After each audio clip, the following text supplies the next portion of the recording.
Партиските преговарачки тимови ги усогласиле сите детали од пакетот закони за спроведување на договорот од Пржино, изборниот, новиот закон за влада, за заштита на приватноста и на укажувачите, како и околу формирањето на анкетната комисија за прислушувањето. Утре, како што потврдуваат од партиите, законите треба да бидат доставени до собранието, а на координација на пратеничките групи да се прецизира и седмицата за нивото. Први на гласање се очекува да бидат ставени измените на законот за влада, за да се овозможи премиерот да го достави предлогот за новите министри и дополнителните заменици министри и не подоцна од петок тие и да ги преземат своите функции.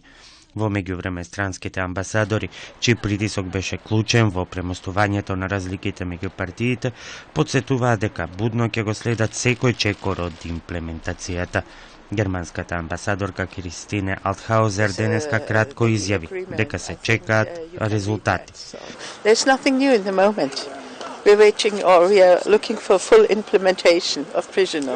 Британскиот амбасадор Чарлс Гарет пак во интервју за Радио Слободна Европа порача дека за кредибилни избори во април до година предстои многу работа.